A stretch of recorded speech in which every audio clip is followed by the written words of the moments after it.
Okay, good morning, everybody. This is Jeff Brashears again with the Local Agency System Support Office within the California Department of Education. Welcome to today's webinar. We're going to talk about the Learning Continuity and Attendance Plan. Just note that the plan and the template is still in draft form. And so there may be some minor changes. We're very close to completion, and that will be posted as we'll talk about further and later on. So what we hope to accomplish today is to talk about the continuity and attendance plan template, where they are, and the related instructions. Again, we will not finish the entire template today, and we'll talk about rolling forward um, and the guidance that will be provided as we move forward. One has a couple questions came in that just let you know we will not be talking about taking attendance. We will not be talking about SAR board. That would be part of the guidance moving forward. Again, we'll talk about parts of the template, and as you'll see, we'll talk about those related frequently asked questions. We'll share some resources with you, and then we'll talk about the upcoming webinars beginning next week. So first, I'm going to hand this over to Radine, and she's going to talk about some of the process, timelines, and et cetera. Radine? Thank you, Jeff. Good morning, everybody. My name is Radine Girola, and I am a consultant within the LASSO team. So I will be speaking with you this morning about the process and timelines associated with the learning plan. So to start the discussion on the screen, the first slide shows how this information is going to be delivered in this table format. So on the left is the action process, and on the right column is the date associated with that action or process. So on or before August 1st, that first date that you see in the upper right-hand corner, that is when the template and instructions will be made available and posted on the CDE's website. And then if you pop down below, on or before September 30th, that is the date that LEAs will need to have the learning continuity plan adopted in a public meeting after the public hearing and not on the same day as the public hearing. Between those two dates, LEAs will be engaged in stakeholder engagement activities. So LEAs will be soliciting recommendations and comments to include those in writing regarding the specific actions and expenditures proposed to be included in the learning continuity plan. And again, that second bullet, that LEAs must provide opportunities for stakeholders to submit written comments regarding specific actions and expenditures proposed to be included. And then LEAs are to present the learning continuity plan to the Parent Advisory Committee and the English Learner Parent Advisory Committee, if applicable, for review and comment. It's noted on this slide that district and county office of ed superintendents must respond in writing to comments received from these committees. And then also in the box there, the determined locally, that is responsive to the process of presenting the learning continuity plan to the community at a public hearing of the governing board for review and comment. There is a 72-hour posting requirement of the agenda, which I'll get to in the frequently asked questions in a minute. So continuing with the action and the process, after the learning continuity plan has been adopted, 5 days after that adoption, the LEA is to submit their plan to the reviewing authority. So school districts are to submit their learning continuity plan to its county superintendent of schools.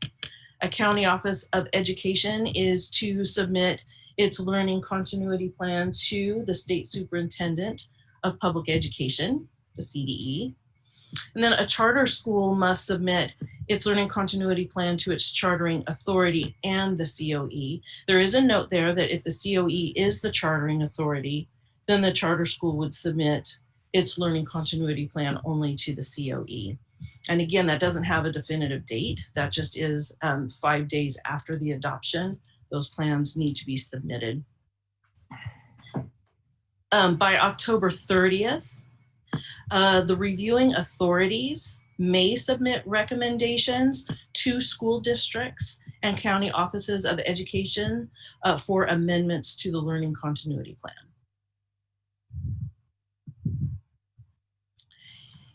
If a reviewing authority for the school district or the county office of education has submitted a recommendation, then within 15 days of receiving any recommendation from the reviewing authority, the school district or the county office of ed is to consider those recommendations in a public meeting, again, within 15 days of receiving those recommendations.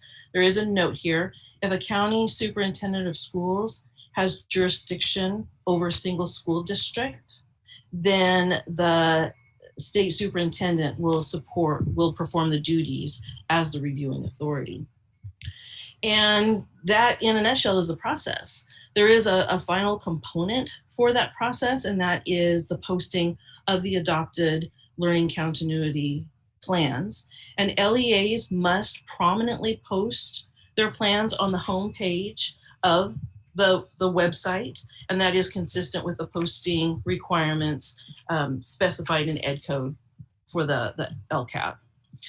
County Office of Education, they do have a little bit more to do. So County Office of Education, they must prominently post their own learning continuity plan on their homepage, but they also need to, within their homepage, post prominently either the links to their school districts and charter schools learning continuity plans or those plans themselves. So as you can imagine, the process garners questions. And so we have been gathering some questions. And for this portion, these are some of the questions that have come in really around the whole process and timeline. So the first two questions on this slide have to do with the template itself. So the question is, are LEAs required to use the learning continuity plan template that the CDE developed in consultation with the State Board of Education? And, technically, no, LEAs do not have to use that template. However, the template makes sure that all statute requirements are being adhered to. So that is something to consider. And then the second question regarding the template, will the learning continuity plan template be made available through the CDE's e-template system? And no, it will not. That template system was developed specifically for the LCAP, and therefore it will not be available for the plan, the learning continuity plan.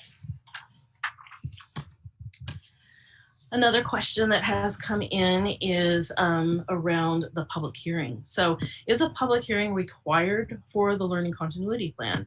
And as stated in a previous slide, yes, statute does require that an LEA hold a public hearing to allow stakeholders to review and comment and inform the learning continuity plan. Executive Order N-2920 does provide a certain authorization for conducting public meetings via teleconferencing. And this slide also highlights a note that LEAs are to provide options for remote participation in public hearings and at the public board meeting at which the learning continuity plan is to be adopted.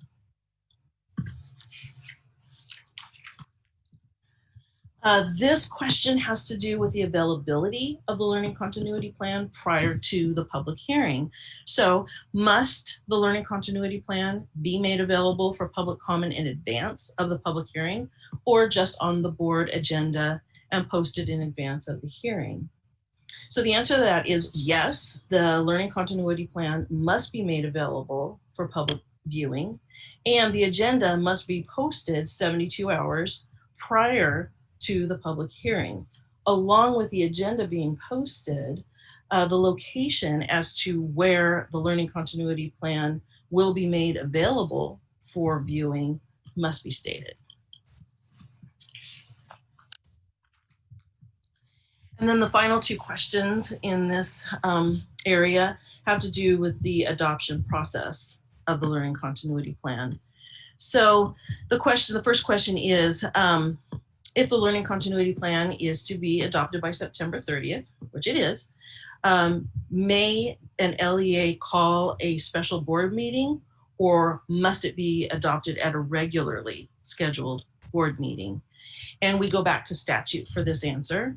And statute specifies that the learning continuity plan must be adopted at a public meeting, but statute does not require that the public hearing or the adoption occur at a regularly scheduled board meeting. And then finally, for this section, can the learning continuity plan be a consent item when the governing board adopts the LCP? So to set up the answer for that question, remember that the governing board of an LEA is to adopt the learning continuity and attendance plan in a public meeting, and that this meeting is to be held after, but not on the same day as the public hearing. Now, while statute doesn't specifically talk about consent item in regard to the learning continuity plan, to adopt the learning continuity plan as a consent item would definitely be inconsistent with the intention of transparency and stakeholder engagement in the development, review, and adoption of the plan. So while we have tried to answer, the top questions that come at us, I'm sure you have more. So we will pause and review those questions and provide answers as we can. So this is Jeff. We will be looking at these, and so I'm going to put myself back on mute here in a second and look at them. Some of the questions that have been asked while Radine was presenting, Radine did answer those questions. There's questions about attendance. Again, we're not going to address how to track attendance or the details of that. Guidance will be forthcoming on that. Again, to reiterate about the public hearings and the board meeting, because those questions are still coming in, there are two meetings that have to be done for the adoption of the learning continuity plan. First is a public hearing, and that public hearing has to have an agenda posted 72 hours in advance. And with that is the location where the learning continuity plan is located, so people can take a review of that. Then after that meeting, and not on the same day of that meeting, the board has to hold a meeting and adopt that plan. It can be a special scheduled meeting. It doesn't have to be a regularly scheduled meeting. We fully acknowledge that the timeline is truncated, and to get those, previously planned and already scheduled board meetings would not meet the needs of this. So yes, you can call a special board meeting for the adoption, or call it a public hearing prior to a regularly scheduled board meeting, but those timelines need to be met. There's questions about NPS, non-public schools. If they're not an LEA by definition, an LEA by definition is a school district, a county office of education, or a charter school. Those are the LEAs that are identified with this, and those are the ones that are required to fill out a learning continuity plan. I'm gonna go on mute for just a second, and then we'll move on here shortly. Thanks.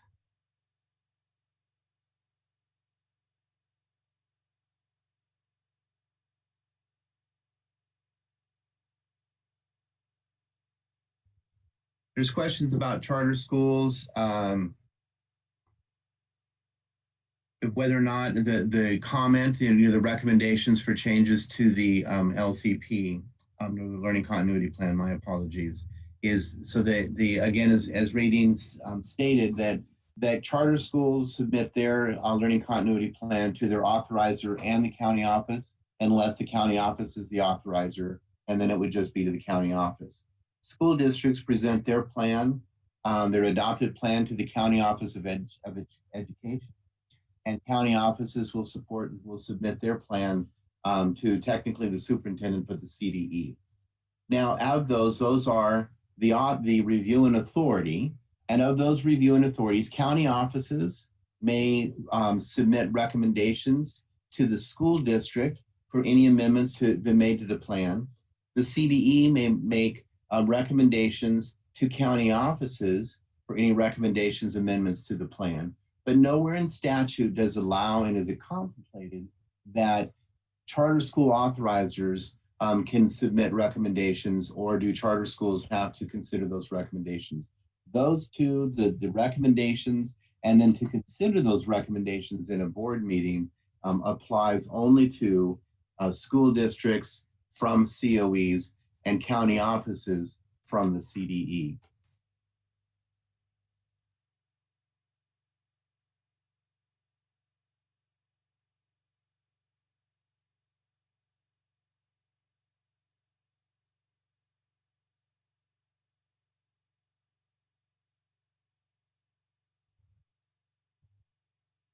Okay, I think we'll move on for right now. So if Susan, you can move us on, and Baron is up next.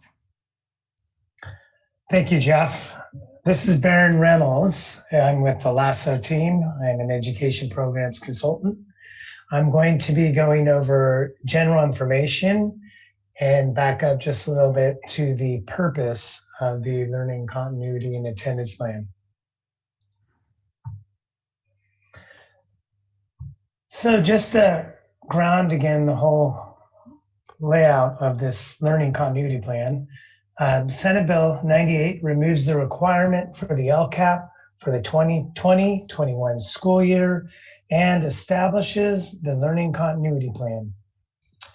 The learning continuity plan seeks to address funding stability for schools while providing information at the LEA level for how student learning continuity will be addressed during the COVID-19 crisis in the 2020-21 school year. It is intended to balance the needs of all stakeholders, including educators, parents, students, and community members.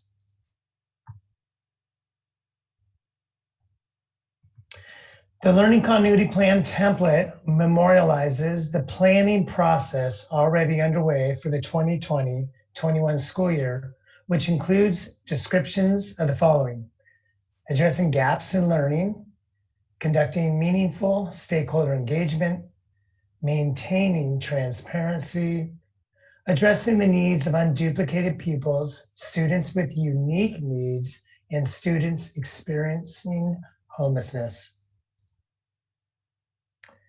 The Learning Continuity Plan template also includes providing access to necessary devices and connectivity for distance learning, providing resources and supports to address student and staff mental health and social emotional well-being, and continuing to provide school meals for students. So moving forward into general information, this section in the template, there was a question in the chat if the general information was deleted in the template.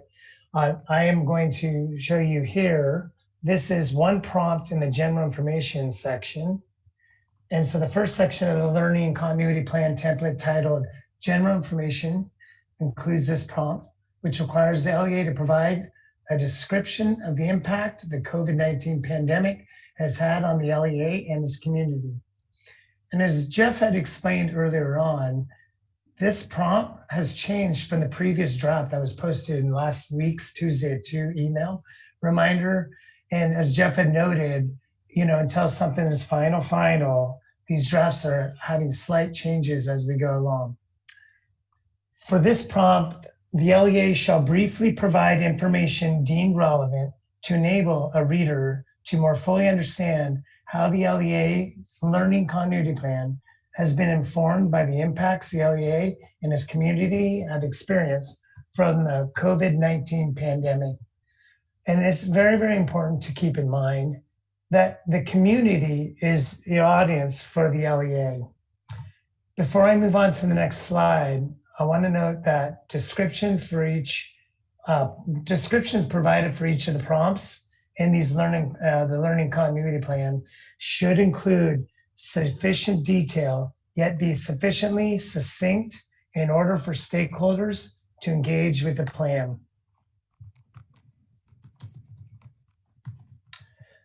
General information resources. Here are 2 resources to consider, and these are also included in the Learning Continuity Plan instructions. One is CDE's Learning Continuity and Attendance Plan webpage, and the second one is Stronger Together Guidebook to the Safe Reopening of California's Public Schools.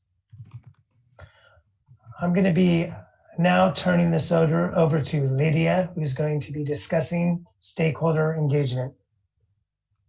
Thank you, Baron. And good morning, everybody. I'm Lydia Renteria. I am also a consultant within the LASSO office. I will be talking about the stakeholder engagement section specifically, beginning with an overview of what is included in the template that we will see on the next slide. And then moving into taking a deeper look at the prompts. We'll look at the instructions and then talk about a few of the frequently asked questions that have come up specifically with regard to this section.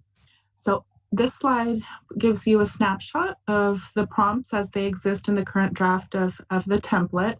As you can see, the prompts may be pretty familiar in that they allow the LEA really to tell the story of stakeholder engagement, of the options provided for participation, the feedback provided, and how that feedback basically resulted in influencing the plan itself. And so those are the prompts. There are 4 prompts. On the next page, we'll take a look at the first prompt. And the instructions are noted below. The first part of this section really begins by telling the story of how the LEA reached out and made efforts to solicit stakeholder input and feedback. And so here the LEA is being asked to provide a description of the overall stakeholder engagement process, right? And this includes efforts to reach pupils, families, educators, and other stakeholders who do not have internet access or who speak languages other than English. There was specific language within SB 98 that promoted this accessibility piece. And so we want to call that out.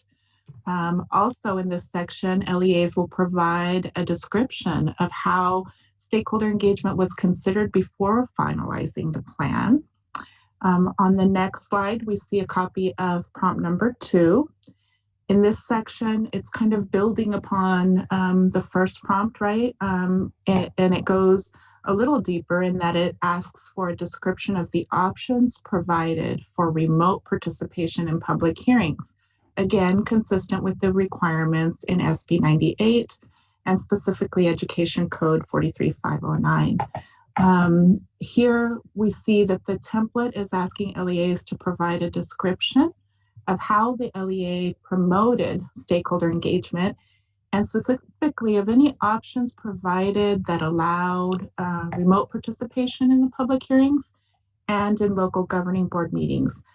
We do want to note here that a local governing board or body is authorized to hold public meetings via teleconferencing or to make these meetings accessible telephonically or otherwise electronically to members of the public, consistent with the flexibility afforded within Executive Order N 2920.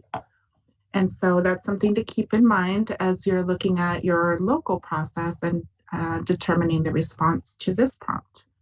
Moving on to the next section, we get into the story of the feedback. Here, the template is asking for LEAs to provide a summary of the feedback provided by specific stakeholder groups. And a sufficient response to this prompt will indicate any ideas, trends, or inputs that emerge from the analysis of the feedback that was received from stakeholders. Moving forward, the last prompt really is about the taking that feedback and describing the aspects of the plan that were influenced by specific stakeholder input. So what the instructions call for here is for the LEA to provide a response that will provide stakeholders and the public with clear and specific information really about how the stakeholder engagement process influenced the development of the learning continuity plan. You will remember that Baron mentioned earlier that this document really conveys information to that local community. And so the response must describe aspects of the learning continuity plan that were influenced by or developed in response to stakeholder feedback. For the purpose of this prompt, aspects does indicate that it may include sections or specific actions within a section of the learning continuity plan that may have been influenced by stakeholder input. And so those are the prompts that are in the template. There have been a couple of questions that have come in with regard to this section, and these are provided in the FAQs here. And my understanding is we will also have them included in the FAQ documents posted online. Where the first question really has to do with the advisory committees. The question is, do the Parent Advisory Committee and the English Learner Parent Advisory Committee, which from here on out I'll be referring to as the English Learner PAC, not ELPAC, to avoid confusion with LPAC.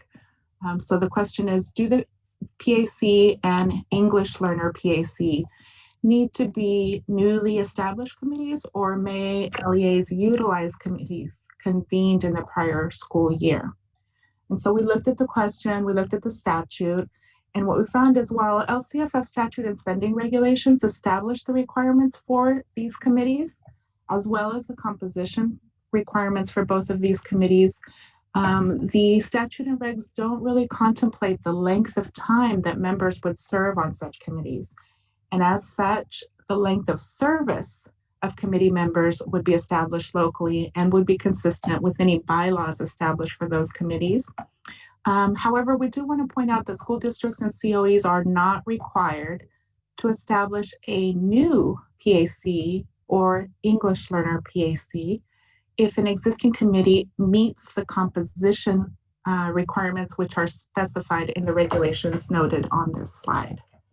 And so that is one of the questions that has been coming in. On the next slide, you will see a copy of the next question that we've received, which has to do with this acknowledgement of prior stakeholder engagement activity, right? And the question is, may an LEA consider input from stakeholders that was received prior to the development of the learning continuity plan to inform any of the actions and expenditures within the plan? And so for that, again, we acknowledge here that as part of the stakeholder engagement process, we know that the requirement is for an LEA to consult with parents, pupils, teachers, principals, administrators, other school personnel, local bargaining units, et cetera, in developing the learning plan. And that prior to COVID-19, many LEAs had already begun that process to develop their LCAP. As LEAs responded to the pandemic with the school closures and the distance learning options, those LEAs most likely continue to engage with their stakeholders, right, to develop options to best meet the needs of the community and their students. And so acknowledging that, we can see moving forward to the next slide that the response to this question indicates that to the extent that prior engagement is consistent with the requirements to develop the learning continuity plan, the LEA may consider input from previous stakeholder engagement or consultation activities, right? And so if you're interested in specific consultation and stakeholder engagement requirements, there will be additional information in the FAQs, and you're also welcome to reference the statute and the SB 98 sections. So that takes care of the FAQs for stakeholder engagement. With that, we would like to take a minute to provide time for you to pose your questions in the chat, and we'll take a look at those. Thank you.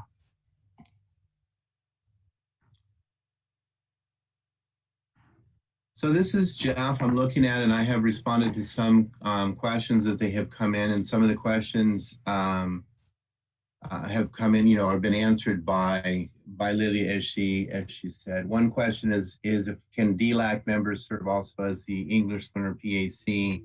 So the statute says you can use existing committees if they meet the composition requirements. And those composition requirements are linked on the LCFF page, and they will also be included as a link in the Learning Continuity Plan instructions that talk about the regulations and point to the regulations as far as the composition requirements. So the statute says you don't have to have a new committee, but the committees that you do have to meet those composition requirements, and those are available on our website, and they will be in the instructions and point back to our webpage as well.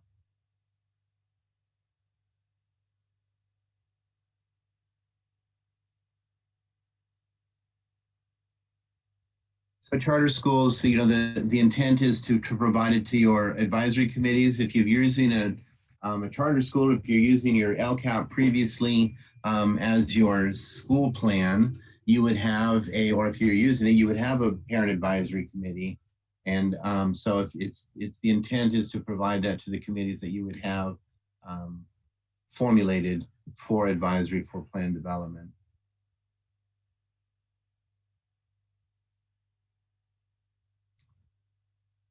There's a couple translation questions about the template. One, CDE is working in partnership with other organizations to have the template translated. As far as the technicality of translating it at the local level, that's still under advisement. I don't have that answer for you. I apologize, but that will be part of the guidance that will be provided.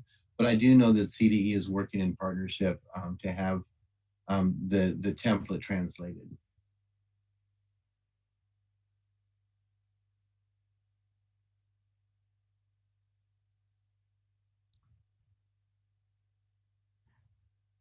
Okay, I think for that, we will move on. Yes. And so we'll hand this off to Heather. Thank you, Jeff. Good morning, everyone. This is Heather Bell. I'm an education programs consultant in the LASSO office. I'm going to give a little bit of background about the in-person instructional offerings section of the Learning Continuity Plan template, as well as the distance learning programs. So we'll go ahead and start with the in-person instructional offerings. So the in-person instructional offerings prompt requires a description of the actions the LEA will take to offer classroom-based instruction whenever possible, particularly for students who have experienced significant learning loss due to school closures in the 2019-2020 school year, or are at a greater risk of experiencing learning loss due to future school closures. So though some LEAs may not start the school year with in-person instruction, the intent of this prompt is for the LEAs to describe to stakeholders how they plan to offer in-person instruction when and or if it is allowable. The prompt requires a response and may not be marked NA. Even virtual charter schools would want to explain their virtual status and may not mark NA. So the instructions for the in-person instructional offerings prompt explain that in-person instruction means students are learning under the immediate physical supervision of a certificated employee. So a sufficient response to this particular prompt will address the actions the LEA will take to instruct students when they're able to return to school, describe how the LEA will conduct said instruction, not only focusing on student learning and competency development, but also on social emotional well-being. The response will also include plans and protocols to ensure the safety of staff and students. It will consider, solidify, and describe how the LEA will assess students with significant learning loss, and also how the LEA will address student needs with a focus on intervention strategies to accelerate learning for students at risk of experiencing continued learning challenges because of COVID-19 and because of ongoing distance learning. So this is the action table that follows the in-person instructional offerings prompt. So these would be actions related to in-person instructional offerings. So please note there are only action tables under sections where statute requires actions to be included in the learning continuity plan. So at the end of the template, there is an action table for additional actions an LEA may use as applicable for sections that do not have action tables listed. So that's something to note. So the instructions for completing the action tables, specifically this one related to the in-person instructional offerings, is that for each action that's related to this prompt, the idea is that the LEA will describe what the action is, and this may include a description of how the action contributes to meeting the increased or improved services requirement for foster youth, English learners, or low-income students as applicable. The total amount of expenditures associated with this action will be entered into the table. This part of the table would include the, again, total amount of funds, regardless of the funding source, that are required to implement the action. The statute does not require LEAs to identify individual funding sources. LEAs may use funds other than LCFF, but they must adhere to the allowable use of those funds. So that's something to really focus on, the allowable use. So next, I'm going to talk a little bit about the distance learning program portion of the learning continuity plan. So the first prompt under the distance learning program portion, again, this is about distance learning specifically, is the continuity of instruction piece. So it includes a description of how the LEA will provide continuity of instruction during the school year to ensure pupils have access to a full curriculum of substantially similar quality, regardless of the method of delivery, including the LEA's plan for curriculum and instructional resources that will ensure instructional continuity for pupils if a transition between in-person instruction and distance learning is necessary.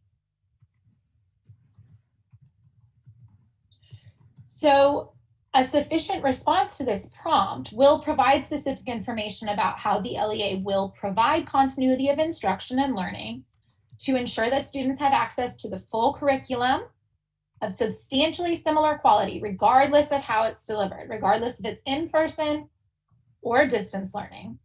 And it will also provide a description of the curriculum and instructional resources that will be developed or utilized that will ensure this instructional continuity for students occurs if there is a transition between in-person instruction and distance learning as necessary. So it's important to note the requirement is not for LEAs to develop new resources.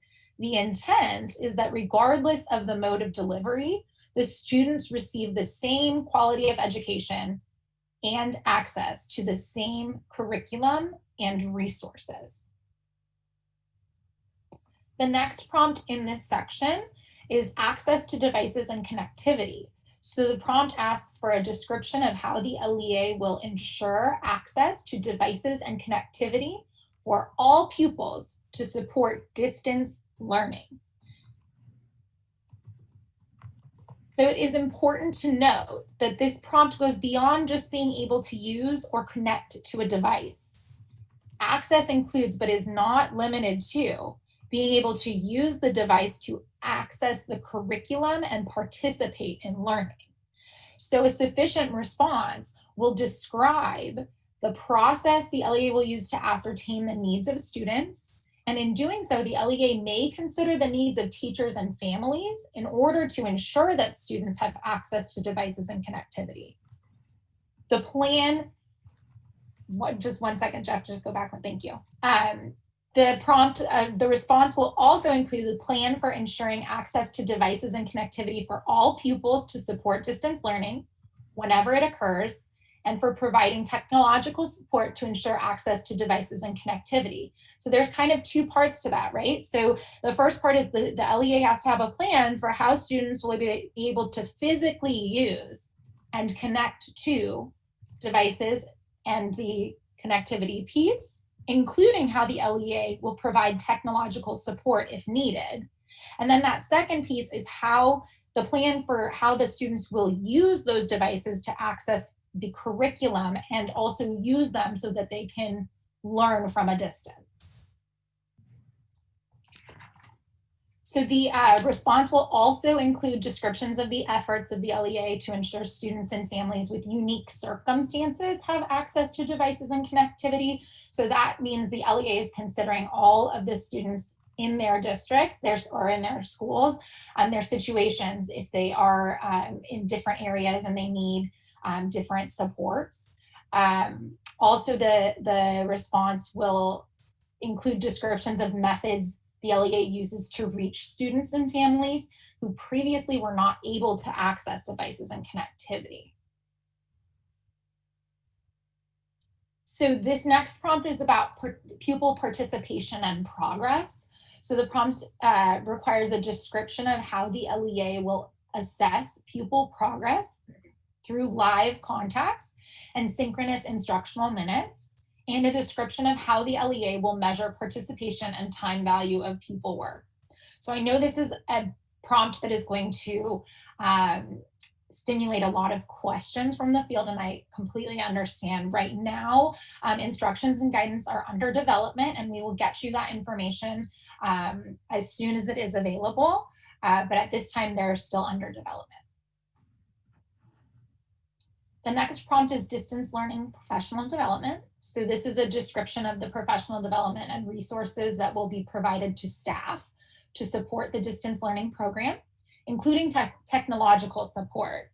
So the key piece here is that it's professional development related to distance learning, right? So a sufficient response to this prompt will provide specific information about the professional development and resources the LEA will provide to staff to support the distance learning program. And this can and may include technology support, technological support for the staff.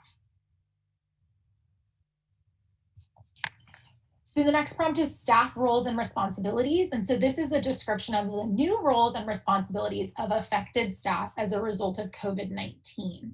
So it is important to note that though this prompt is located under the distance learning program section, we acknowledge that staff roles and responsibilities may have changed as a whole, not just related to distance learning. So therefore, a sufficient response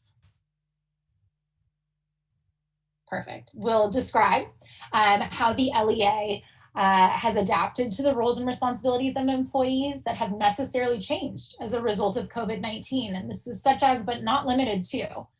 These are just some examples, maybe modifications made to staff roles and responsibilities to meet the academic and social emotional needs of students, while continuing to ensure the health and safety of staff and students.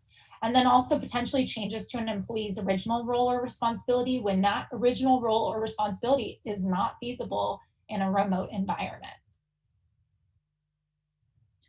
The next prompt is supports for pupils with unique needs. So this prompt requires a description of the additional supports the LEA will provide during distance learning to assist pupils with unique needs, including English learners, pupils with exceptional needs served across the full continuum of placements, pupils in foster care, and pupils who are experiencing homelessness. So a sufficient response to this prompt must describe the additional support that the LEA will provide during distance learning to ensure equitable access, prevent a growth in achievement gaps, and assist pupils with unique needs, including additional supports provided to the following groups. And so that would be English learners, pupils with exceptional needs served across the full continuum of placement, pupils in foster care, and pupils who are experiencing homelessness. So a key thing about this prompt is that it requires LEAs to describe additional supports they will provide during distance learning for all students with unique needs. But also, the LEA must include the additional supports they are providing for the specific student groups listed on the slide. And again, this is the action table related to the distance learning program. And so as I said before, action tables are only placed under sections in the template where statute requires an LEA to provide actions in its response. So again, there is an additional actions box or table at the end of the template that LEAs may use as applicable to capture any actions related to sections without action tables. But this particular action table right here would be for all of the actions that are included in the distance learning program. All right, so looks like I'm finished. We'll look at your questions in the chat and respond right now. Okay, so this is Jeff again, and thank you for the questions. I'm going to address one because it came up as Heather was presenting, and that talks about single school districts and charter schools and the learning continuity plan and the LCAP. The learning continuity plan, so statute allows charter schools and single school districts to use their LCAP to serve as their school plan for student achievement. Since there is no LCAP, the learning continuity plan does not serve in that function, and therefore single school districts and charter schools would need to develop a school plan to meet the federal planning requirements. If it's a school-wide program, they are required by statute to use the SPSA or the SIPSA. So the learning continuity plan does not meet that. And so with that, you would need to develop a plan. If you're a CSI school or the other, you still need to meet those planning requirements. You're not necessarily bound to the SIPSA template, though the SIPSA template, if you adhere to it along and implement it with fidelity with the instructions, those would meet those planning requirements. But again, the learning continuity plan does not address and does not substitute the LCAP as far as using that to serve as the single plan for student achievement. We'll talk a little bit more about funding and funding sources when we get down to the increase from improved services section. But again, the funding sources that are required are those actions, very similar to an LCAP, is that whatever fund sources you are using to implement those actions, those are the costs that are associated with it. This template and statute does not require you to identify the specific fund source within the template itself.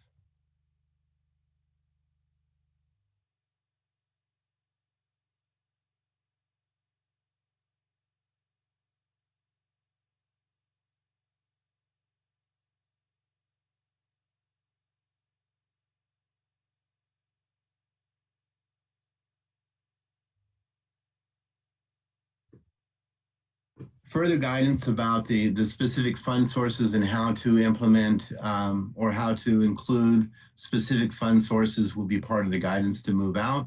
But again, the template itself and the action table does not require to call out that fund source within the plan. Again, as Heather said, within certain sections, we followed statute as we developed this, is to provide action tables under the sections that call for actions versus just description. However, we fully acknowledge that there may be some actions that an LEA will want to develop and implement to support the plan as a whole.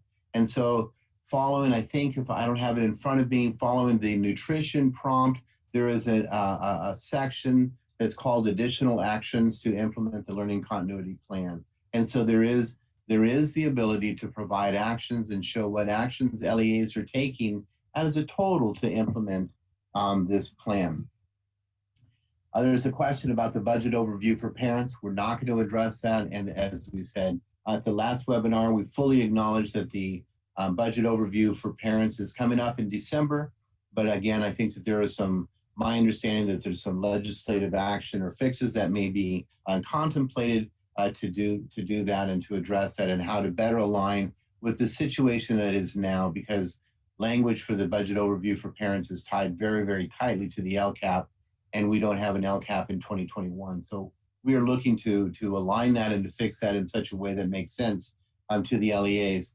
There's also some questions about, what about the rural areas that don't have internet, and how do you provide distance learning? I can say on a very personal level that I have a sister-in-law that teaches in a rural area. They don't have internet, and she still conducts distance learning by providing other ways to do it. And the intent for now today is not to really address that in full, but I know that with the system of support and rolling out with the California Collaborative for Education Excellence, that type of guidance will be provided. And so stand by, we will address that as we move forward. There's a question about level of detail in the action table. The detail is really for you. Again, the audience of this plan is your community. And so the level of detail is one to meet and we'll talk about here in a little bit, the increase for improved services requirement. But the intent is to explain to your community the actions that you're doing and what they, how they apply to how you're trying to implement the plan. So the level of detail is really to meet the needs of your community. It does allow you to provide a description with that action of how it is addressing to meeting the increase or improved services requirement. There's a question for more specificity on the increase or improved services requirement. Stand by. I think that's next, but we'll move into that as well. So there are some questions about the increase or improved services requirements. So I would encourage you to hold off on those questions as I present that. I'll try not to monitor as I'm speaking, and then we'll address those questions. So I think we can move on at this point, please. So now let's talk about the increase for improved services for foster youth, English learners, and low-income students. So if you look at the next slide, we're looking at the section and the purpose. So Ed Code section 43509 maintains the requirement that LEAs, they have to meet their increase for improved services requirement consistent with the spending regulations. But the plan and the statute for this learning continuity plan is to describe how they are increasing or improving those services requirement. Fully acknowledging that this plan is really to address how an LEA is responding to and meeting the needs of its students, its parents, and its community through this COVID-19 pandemic. So we fully acknowledge that all actions that are being implemented and that are in place to meet the increase for improved services requirement may not live in this learning continuity and attendance plan, or the learning continuity plan. So at the slide in a little bit, we'll get to how you will describe how you're meeting this requirement and in total, but fully acknowledging that not all of the all actions to meet the increase for improved services will or have to reside in this learning continuity plan. So moving on first to the next part of the template, very similar. These first two prompts are very similar to the learning continuity, to the LCAP. I'm not comparing this to the LCAP other than this is not new information for you. It's not a new learning for you, if you will. Again, the percentage to increase for improved services, and that percentage is based on the increased apportionment based on the enrollment of foster youth, English learners, and low-income students. So then the first prompt is for those actions provided to an entire school and across an entire district or county office, a wide provision of something that is provided LEA-wide or school-wide, how those needs of your unduplicated students, your foster youth, your English learners, and low-income students, how did you consider those needs first in light of this COVID-19 pandemic, and how are these actions meeting the needs of those students? So looking at the instructions, the actions here and that you've marked as contributing to increase or improving services, but you're providing it on a wide basis. One is that principally directed concept still applies. How did you consider specific needs of your unduplicated students as a result, again, of the COVID-19 pandemic? And with that, how are these actions or the aspects of the actions, how is it based on those circumstances and considerations? And then how is this action intended to meet the needs of the students, again, in response to the COVID-19 pandemic? So next here's like the overall ability for an LEA to describe in general, in total, how the services provided to foster youth, to English learners, and low-income students are being increased or improved by the percentage required. So moving again on to the next to the next slide in the instructions, again, consistent with the spinning regs. An LEA is one first to talk about those services that are marked in the learning continuity plan as contributing to the increase for improved services requirement for foster youth, English learners, and low-income students, how those are being increased and improved over and above what's being provided to all students. Additionally, again, consistent with the spending regulations, describe any other actions or services that the LEA is implementing that contribute to meeting this increase for improved services requirement. So in total, the sufficient response of this prompt will address how the actions are expected to result in the required proportional increase, or term of art, the MPP, minimum percentage, proportional percentage, sorry, how those are being implemented to meet the increase for improved services requirement. So again, going back up to the, if you will, 2 slides, Susan, on the instructions for the wide instructions. One more, thanks. Again, coming back to this, looking at these actions, and these actions here are identified, those wide provision of wide services within the learning continuity plan. But we fully acknowledge there may be some other wide services and other actions and services, again, that are already being implemented within the LEA outside the confines, if you will, of the learning continuity plan. Go down 2 slides again, please. So then with that, and that second prompt is consistent with the requirements of the spending regs. How are these actions within the plan meeting the increase for improved services requirement?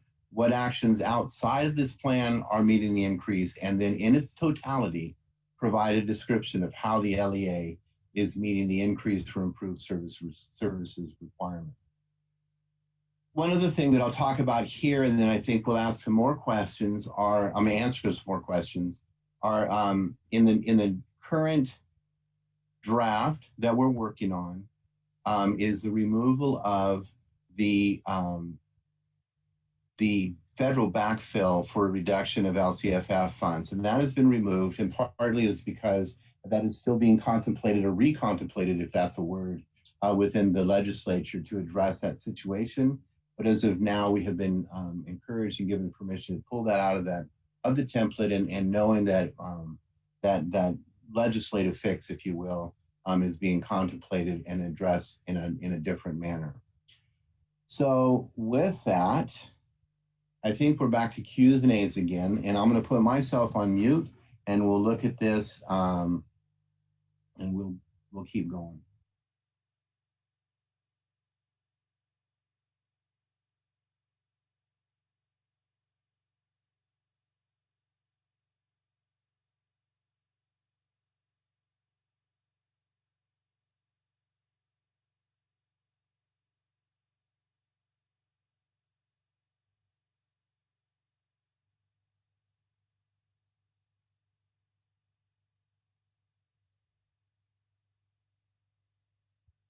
There's a question about, since they're not the actions that are outside the learning continuity plan, if they're not captured within the learning continuity plan, should they be captured somewhere to address the budget overview for parents? And I can't answer that, other than because I think that there's still a disconnect with the budget overview for parents, as it's written in statute now, is so closely tied to the LCAP. Again, the requirement for this section is to just talk about in general and in its totality, holistically, how one is meeting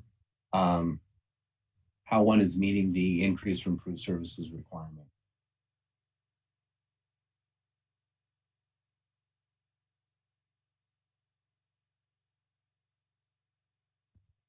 There's some questions about when the stakeholder engagement has to be completed or done. Can you start instruction before you've completed the stakeholder engagement requirement?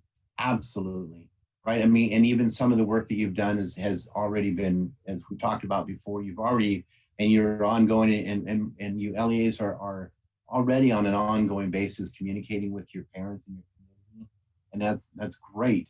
And so you can open your school prior to the adoption of this plan. You can, you open your progress and your instruction as planned as you're going to do it. This plan just captures what's going on and knowing that some things will change, but it's an ongoing process. And again, the deadline is September 30th. Nobody's expecting you to start instruction prior to that, or start instruction prior to completing stakeholder engagement as well. Again, the template will be posted before Friday or no later than Friday, but we're on target, I think, for the next couple of days to get that posted. And then it's to be adopted by September 30th. And so sometime between now and then is you'll develop your plan, you'll have your public hearing, and then you'll have your adoption by the board and submitted as we talked about. And those timelines are also posted on our learning continuity and attendance plan webpage. So if we can move on for a little bit, please. And again.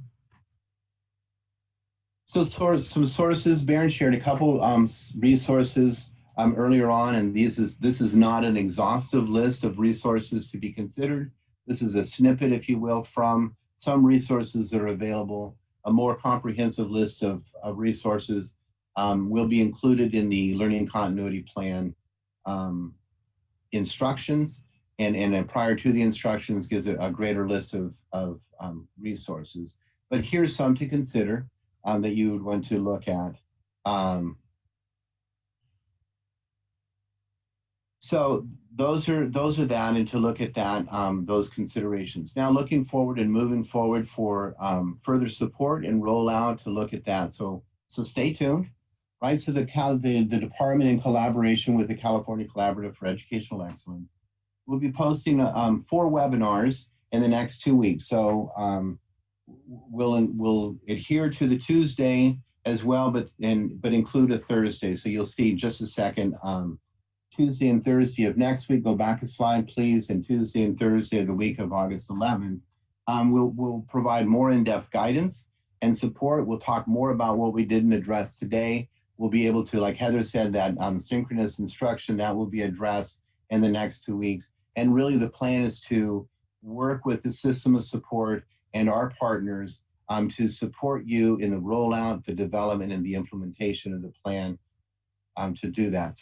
So tentatively scheduled, now to the next slide, is next Tuesday. That's actually August 5th, I believe. 1, 2, 3. No, it is August 4th. My apologies. August 4th, and then Thursday, August 6th. And then again, the following Tuesday, August 11th, and Thursday, August 13th. You can see the times. They are tentatively scheduled. As always, we will send this out through the LCFF listserv. We also ask our partners within the building to push that out through their listservs, typically through the state and federal program directors listserv. To get this information out, we'll send you the link and have you join us for this more in-depth guidance, talk about the template more fully, and then talk about, again, that support to develop and implement the plan. I'm gonna put myself on mute. We're gonna look at some questions and then we'll wrap up.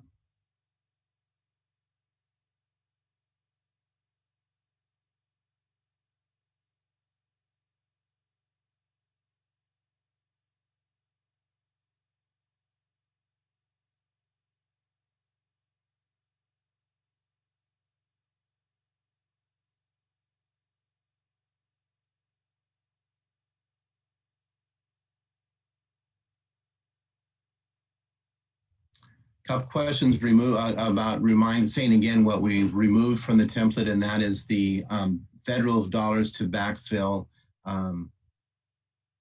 a reduction in LCFF funds. Again, we're working on that. Don't see that it's applicable for this template as it stands, and so we removed that from the template.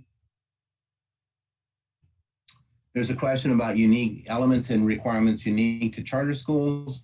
Again, the requirements for charter schools are not necessarily unique to the template contents and the plan development and content, but actually to the submission and then review for comments.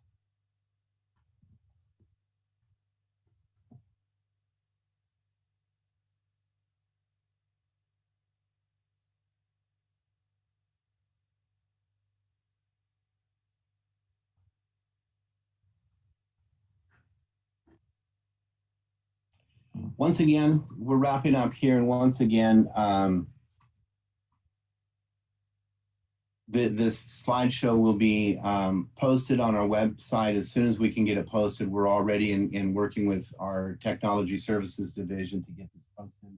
We will do so.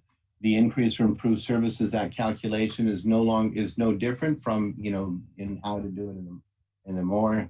The nutrition section has not been removed. And so with that. So I think that we'll wrap up, and I'd say just one more piece of news that I'd like to share with you is this Tuesday at 2 Eastern time is my last Tuesday at 2 webinar. Effective Friday, I will be retiring, and I just need to share with you that it has been my privilege and my pleasure to endure and enjoy this journey together. And I wish you all the best, and I know that you're in great hands with the LASSO staff and with the CDE. And I wish you well, and I bid you adieu. And I see a lot of congratulations coming in, and I really appreciate that. You can't know how much I appreciate that, and I wish you well. Thanks. I'm leaving. Bye-bye. Thank you.